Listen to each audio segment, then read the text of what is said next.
कहानी की शुरुआत में हम देखते हैं कि एक लाश कचरे के ढेर पर पड़ी हुई है। उसके चेहरे पर एक कौवा बैठा हुआ था, लेकिन जैसे ही कौवा उसकी आंख पर हमला करने वाला होता है, वो लाश अचानक उठ खड़ी होती है। पास ही पड़े लाइटर से वो सिगरेट जलाता है। जैसे ही वो स्मोक लेने लगता है, उसे पता चलता है कि धुआं उसकी नाक से नहीं बल्कि उसके शरीर के अलग अलग हिस्सों से निकल रहा है। वो अपनी शर्ट उतारकर शरीर देखता है जो पूरी तरह घायल था, लेकिन फिर भी वो जिंदा था। वो कुछ बोलने की कोशिश करता है और हमें पता चलता है कि उसकी आवाज अब ज़ॉम्बी जैसी हो गई है। और जब वो आईने में अपना चेहरा देखता है तो खुद ही डर जाता है। उसका लाल नीला डरावना ज़ॉम्बी जैसा चेहरा देखकर उसे जल्दी समझ आ जाता है कि वो अब एक ज़ॉम्बी बन चुका है और वो ये जिंदगी नहीं जीना चाहता। इसलिए वो चट्टान से कूदकर अपनी जान देने की कोशिश करता है, लेकिन ज़ॉम्बीज इतनी आसानी से नहीं मरते। सही कहा, गम में वो कई दिन गुफा में गुजार देता है और फिर एक दिन बहुत तेज भूख लगने के कारण चलते चलते बेहोश हो जाता है। होश आने पर उसे पता चलता है कि उसने एक जिंदा खरगोश मारकर खा लिया है। वो कच्चा खाना खा चुका था और इस बात से उसे खुद से घिन आने लगती है। उसे समझ ही नहीं आ रहा था कि आखिर वो ज़ॉम्बी कैसे बन गया। इस सवाल को लेकर वो बहुत परेशान था और इसका जवाब पाने के लिए उसे अपना पास्ट जानना था, और ये काम सिर्फ इंसानों की दुनिया में जाकर ही हो सकता था। वो जंगल से निकलकर टाउन की तरफ ज़ॉम्बी जैसी चाल चलते हुए आता है, जहाँ उसे जमीन पर एक लड़की की हुडी मिलती है जिसे वो पहन लेता है, और उसी वक्त वो लड़की भी अपनी डॉल हुडी ढूंढते हुए वहाँ आ जाती है। ये ज़ॉम्बी मुंह फेर लेता है और उससे कुछ नहीं बोलता, क्योंकि उसे पता था कि अगर उसकी ज़ॉम्बी जैसी आवाज इंसानों ने सुन ली तो वो लोग डर कर उसे मार देंगे। वो लड़की दरअसल एक क्राइम रिपोर्टर थी जिसका नाम सोनिया था। सोनिया उससे कहती है कि अगर तुम्हें हुडी चाहिए तो रख लो, लेकिन प्लीज मेरी मोबाइल मुझे वापस दे दो, जो उसकी जेब में था। ज़ॉम्बी उसे मोबाइल लौटा देता है। सोनिया सोचती है कि शायद ये कोई गरीब लड़का है, इसीलिए वो उसे पैसे भी दे देती है। अब अगले दिन उसे फिर से भूख लगती है। वो पत्थर से मारकर घोंसले से अंडे चुराने की कोशिश करता है, लेकिन वो इतना कमजोर था कि ये काम नहीं कर पाता। आखिरकार वो फिर से बेहोश हो जाता है। होश आने पर वो फिर से किसी जिंदा जानवर को खा रहा था और ये चीज उसे और परेशान कर रही थी। वो किसी जंगली ज़ॉम्बी की तरह नहीं जीना चाहता था। साथ ही उसे अपना पास्ट भी जानना था और इसके लिए उसे इंसानों के बीच रहना जरूरी था, लेकिन वो तभी कर सकता था जब वो इंसानों जैसा बर्ताव करता। फिलहाल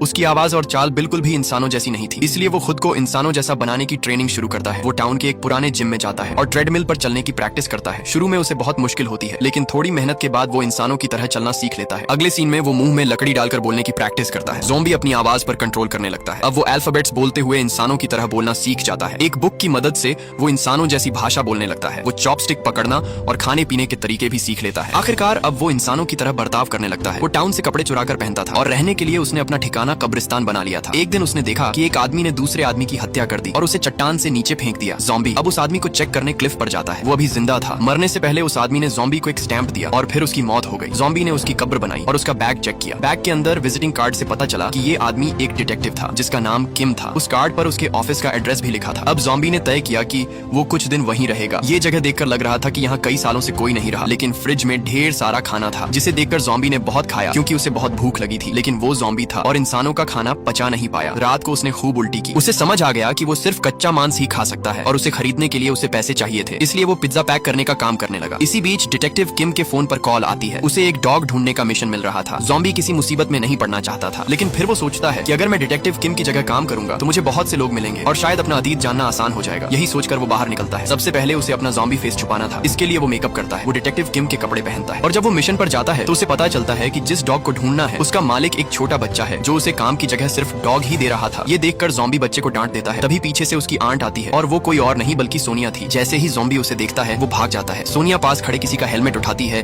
और दूर से ज़ॉम्बी के सिर पर दे मारती है। बेचारा ज़ॉम्बी बेहोश हो जाता है। सोनिया तुरंत उसके पास आती है और उसका हार्ट बीट चेक करती है जो चल नहीं रहा था, मतलब वो मर चुका था। ये सोचकर सोनिया एम्बुलेंस बुलाती है, लेकिन कुछ मिनटों बाद ज़ॉम्बी एम्बुलेंस में खड़ा हो जाता है और सबको डरा देता है। सोनिया तुरंत उसे हॉस्पिटल ले जाती है जहाँ वो सबको इंजेक्शन देकर बाहर निकल जाता है। अब उसे बहुत भूख लगी थी। वो एक इंसान को खाने ही वाला था, लेकिन तभी उसे होश आता है। फिर वो पास में बैठे एक डॉग को देखता है। वो उसे खाने के लिए उसके सामने बैठ जाता है, लेकिन फिर उसे उस डॉग पर तरस आ जाता है। ये अच्छा ज़ॉम्बी बेचारा कंफ्यूज था, अब खाए तो किसे। तभी उसे एक अनाउंसमेंट सुनाई देता है कि कहीं फ्री सूप मिल रहा है। जब वो वहाँ पहुंचता है तो पता चलता है कि फ्री सूप खत्म हो चुका है और अगर उसे सूप चाहिए तो होटल की प्रमोशन के लिए कुछ ज़ॉम्बी जैसे लोग यहाँ डांस कर रहे हैं, उसे भी डांस करना होगा। वो बहुत अच्छा डांस करता है। अब सूप लेने की बारी थी, लेकिन सूप लेने के बजाय वो किचन में चला जाता है और कच्चा मांस खाने लगता है। ये देखकर शेफ जोर से चिल्ला देता है। हम देखते हैं कि उसी होटल में सोनिया और उसका डिटेक्टिव दोस्त भी मौजूद थे जो ज़ॉम्बी को मारने उसके पास आ रहे थे, लेकिन बेचारे को ज़ॉम्बी ने ही मार पीट दी। इस वक्त ज़ॉम्बी बहुत जोश में था और सबसे बचने के लिए वो जंगल की तरफ भाग जाता है। अब जैसे ही उसका ज़ॉम्बी वाला मूड कम होता है वो फिर से इंसानी हालत में आने लगता है। वो तय करता है कि डिटेक्टिव किम के ऑफिस लौटेगा, जहाँ जाते वक्त उसे एक बच्चे की मौत की खबर दिखती है। ये देखकर उसे पता नहीं क्या हो जाता है। वो इतना गुस्सा करता है कि स्क्रीन फाड़ डालता है। फिर ऑफिस में आकर बेचारा परेशान बैठा रहता है। तभी डिटेक्टिव किम का घर मालिक वहाँ आता है। अब ज़ॉम्बी वहाँ रह रहा था, इसीलिए उसे रेंट देना था, यानी उसे पैसों की सख्त जरूरत थी। जब वो सोच रहा था कि पैसे कैसे कमाए, तभी उसे याद आता है कि एक महीने बाद सोनिया उसके ऑफिस आई थी, क्योंकि सोनिया ने उसे चोट पहुंचाई थी। सोनिया चाहती थी कि डिटेक्टिव किम जो अब ज़ॉम्बी था उसके खिलाफ केस फाइल करे। उसने सेटलमेंट एग्रीमेंट भी लाया था, लेकिन ज़ॉम्बी ने वो अग्रीमेंट फाड़ दिया था। अब ज़ॉम्बी उस अग्रीमेंट को ढूंढता है और सोचता है कि अब मैं उससे $1 लाख मांगूंगा और अपनी सारी प्रॉब्लम सॉल्व कर लूंगा। जब वो सोनिया से मिलने जा रहा था तो देखता है कि कोई सोनिया का किडनैपिंग कर रहा है। हीरो की तरह ये ज़ॉम्बी सोनिया को बचाने के लिए किडनैपर्स की कार के पीछे लग जाता है। वो सोनिया को बचाता है और उसे अपने ऑफिस ले आता है। यहाँ वो सोनिया से कहता है, तुमने उस दिन हेलमेट से मेरे सिर पर मारा था, अब मेरे सिर पर गहरी चोट है जिसकी वजह से मैं अपना डिटेक्टिव वाला काम ठीक से नहीं कर पा रहा। अब मुझे $1 लाख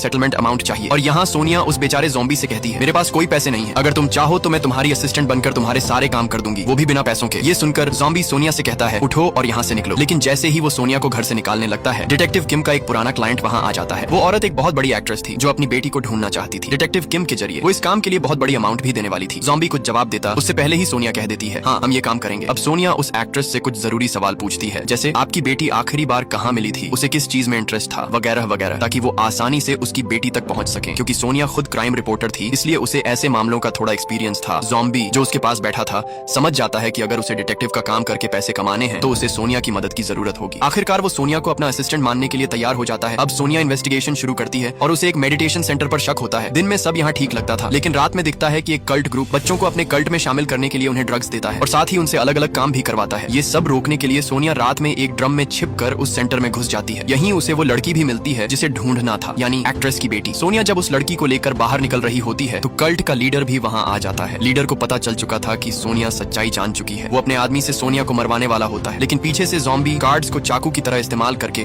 उस आदमी को मार देता है। फिर लीडर खुद सोनिया को अपनी तेज स्टिक से मारने आता है, लेकिन ठीक वक्त पर ज़ॉम्बी बीच में आ जाता है और सोनिया को बचा लेता है। वो स्टिक ज़ॉम्बी के पेट में घुस जाती है, लेकिन ज़ॉम्बी को दर्द महसूस ही नहीं होता। गुस्से में वो लीडर का गला पकड़कर उसे मार डालने वाला होता है। तभी सोनिया चिल्लाकर उसे रोक लेती है। थोड़ी देर बाद पुलिस आकर उस कल्ट लीडर को पकड़ लेती है। आखिरकार सोनिया और ज़ॉम्बी ने अपना मिशन पूरा कर लिया। मिशन पूरा होने पर सोनिया ज़ॉम्बी को बधाई देने उसके घर आती है, लेकिन ज़ॉम्बी को बिना कपड़ों के देखकर डर जाती है क्योंकि उसके शरीर में बड़े बड़े छेद थे। ये कैसे हो सकता है? क्या डिटेक्टिव किम, जिसे वो जानती थी, असल में ज़ॉम्बी है? ये सोचकर वो जल्दी से अपना लैपटॉप खोलती है और ज़ॉम्बीज के बारे में सर्च करने लगती है। इसी दौरान सोनिया का भाई उसे बताता है कि इस दुनिया में सच में ज़ॉम्बीज होते हैं। अब सोनिया को अपनी कुछ पुरानी बातें याद आती हैं। उसे समझ आता है कि उसी दिन जब उसने ज़ॉम्बी को हेलमेट से मारा था तो उसका हार्ट बीट क्यों नहीं सुनाई दिया, और जब उसने सोनिया को बचाने के लिए कल्ट लीडर का वार अपने ऊपर लिया तो उसे चोट क्यों नहीं लगी। असल में चोट इसलिए नहीं लगी क्योंकि वो ज़ॉम्बी था। सोनिया ये सब अपने भाई को बताती है, लेकिन उसका भाई बिल्कुल भी यकीन नहीं करता। अब सोनिया खुद को अच्छे से सिक्योर करती है और ज़ॉम्बी के घर जाती है। वो उससे कहती है, मैंने तुम्हारे लिए जो भी काम किया उसका पैसा ठीक से दो और मैं यहाँ से चली जाऊंगी। ज़ॉम्बी उसे पैसे देने उठाता है, लेकिन तभी सोनिया के पेट में तेज दर्द होता है और वो गिर जाती है। सोनिया को लगता है कि ज़ॉम्बी अब उसे खा जाएगा, लेकिन ज़ॉम्बी उसे हॉस्पिटल ले आता है। वॉशरूम में आने के बाद जब सोनिया देखती है कि वो अभी जिंदा है तो उसे समझ आता है कि ये एक अच्छा ज़ॉम्बी है, एक ऐसा ज़ॉम्बी जो इंसानों को नहीं खाता। अब सोनिया ये तय करती है कि वो ज़ॉम्बी की मदद करेगी क्योंकि ज़ॉम्बी को अपना पास्ट जानना था। इसलिए सोनिया उससे कुछ सवाल पूछती है, जैसे जब तुम पहली बार ज़ॉम्बी बने थे तो तुम्हारे पास क्या चीजें थी। ज़ॉम्बी उसे वही लाइटर देता है जिससे उसने कहानी की शुरुआत में सिगरेट जलाई थी। ज़ॉम्बी सोनिया को एक वॉच भी देता है। सोनिया इन सब चीजों की फोटो सोशल मीडिया पर डाल देती है और लिखती है कि अगर किसी को इन चीजों के बारे में पता हो तो कांटेक्ट करे। कुछ देर बाद उन्हें एक आदमी का कॉल आता है जो कहता है कि उसे इस लाइटर के बारे में पता है। वो उन्हें एक खास जगह पर मिलने बुलाता है, लेकिन बहुत देर तक इंतजार करने के बाद भी वो नहीं आता। तभी उन्हें एक आदमी मिलता है जिसका नाम शॉन था और सोनिया उसे जानती थी। कुछ दिन पहले जिस लड़की की मौत की खबर ज़ॉम्बी ने देखी थी, ये उसी का आई विटनेस था। लेकिन उनसे बात करने से पहले ही शॉन को कॉल आता है कि उसकी मॉम कहीं गुम हो गई है। ज़ॉम्बी और सोनिया उसे ढूंढने का काम ले लेते हैं। बहुत मेहनत के बाद वो उस बूढ़ी औरत को पहाड़ों के पास ढूंढ लेते हैं, लेकिन जब सोनिया उसे बचाकर बाहर ला रही थी तभी एक जंगली सुअर आ जाता है जो बहुत ताकतवर था। वो सोनिया पर हमला करने ही वाला था। तभी ज़ॉम्बी फिर से आकर उसे बचा लेता है, लेकिन अब उसे उस सुअर से लड़ना था। शायद उसे अभी उस सुअर की ताकत का अंदाजा नहीं था। सुअर ने उसे इधर उधर पटक दिया और बहुत बुरी हालत कर दी। गुस्से में ज़ॉम्बी क्लिफ पर खड़ा होकर सुअर को अपनी तरफ बुलाता है। जैसे ही सुअर उसकी तरफ दौड़ता है, ज़ॉम्बी एक तरफ हट जाता है और सुअर पॉन्ड में गिर जाता है, लेकिन गिरते वक्त उसने ज़ॉम्बी को भी पकड़ लिया। ये देखकर सोनिया डर जाती है कि कहीं ज़ॉम्बी मर न गया हो, लेकिन थोड़ी देर बाद वो देखती है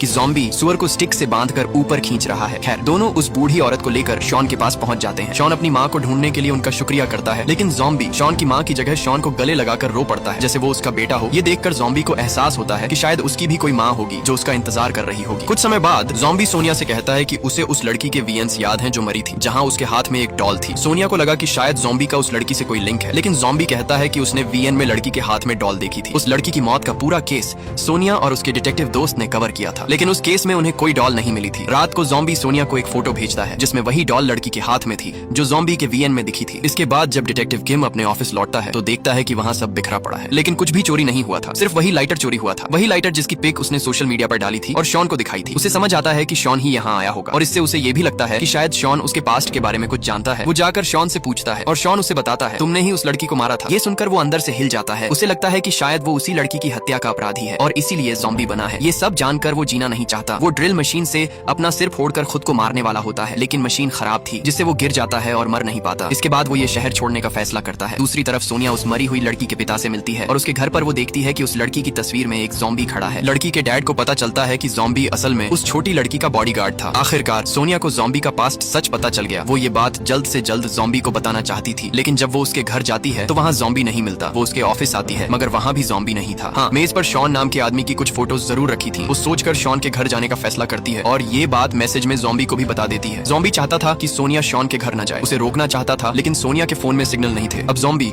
सोनिया को शॉन से बचाने उसके घर की तरफ निकलता है। दूसरी तरफ ये दिखाया जाता है कि शॉन और उसकी वाइफ ने सोनिया को कैद कर रखा था, जहाँ उन्होंने सोनिया को यह सच बताया कि असल में उन्होंने ही उस छोटी लड़की को मारा था। शॉन अब अपनी वाइफ से कहता है कि सोनिया को मार दो और खुद घर से बाहर चला जाता है। जैसे ही शॉन की वाइफ सोनिया को मारने आती है, सोनिया बड़ी चालाकी से अपनी रस्सी खोल चुकी थी। वो उससे लड़ाई करती है और पास रखा स्प्रे उसकी आंखों पर मारकर वहां से भाग निकलती है। बाहर उसे ज़ॉम्बी भी मिल जाता है। सोनिया दिल से उसे पूरा सच बता देती है कि असल में शॉन और उसकी वाइफ ही उस छोटी लड़की के कातिल हैं और तुम उस लड़की के बॉडीगार्ड थे। सोनिया के भाग जाने के बाद शॉन को पता चल जाता है कि वो अब घर से सुरक्षित निकल चुकी है। वो अपनी वाइफ के साथ भागने की कोशिश करता है, लेकिन तभी पुलिस उसके घर पर छापा मार देती है। घर के अंदर उसकी वाइफ अरेस्ट हो जाती है और शॉन को अपनी वाइफ को छोड़कर भागना पड़ता है। लेकिन अब शॉन बदला लेने का फैसला करता है। वो ज़ॉम्बी को मैसेज करता है और उसे एक सुनसान जगह बुलाता है। वो कहता है, मेरे कार में तुम्हारे लिए एक गिफ्ट है, इससे तुम्हें अपने पास्ट के बारे में पता चलेगा। जैसे ही ज़ॉम्बी उस कार का दरवाजा खोलता है, कार ब्लास्ट हो जाती है। शॉन सोचता है कि वो मर गया, लेकिन शॉन को ये नहीं पता था कि वो ज़ॉम्बी है और कभी नहीं मर सकता। हाँ, इस पूरे हादसे के बाद ज़ॉम्बी को अपना पास्ट याद आ जाता है। उसे याद आता है कि वो उस छोटी लड़की का बॉडीगार्ड था और जब शॉन ने क्रिसमस वाले दिन उस लड़की का किडनैपिंग किया था तो ज़ॉम्बी, जो उस वक्त इंसान था, उसे बचाने शॉन के पीछे गया था। शॉन ने तब उसे बेहोश किया और एक कुएं पर ले गया और उसके पेट में गोली मारकर उसे कुएं में फेंक दिया। उसी गोली का निशान आज भी ज़ॉम्बी के पेट पर था। ये सब याद करके ज़ॉम्बी उठ खड़ा होता है। अब वो शॉन को मारने उसके पास पहुंचता है। वो उससे पूछता है, मुझे बता, तूने उस लड़की को उस दिन क्यों मारा? लेकिन शॉन कुछ नहीं बताता और पिस्टल से ज़ॉम्बी को गोली मार देता है। शॉन को लगता है कि ये लड़का कभी न कभी मर जाएगा, लेकिन ज़ॉम्बी बार बार गोली खाने के बाद भी उसके सामने खड़ा रहता है। जब वो नहीं मरता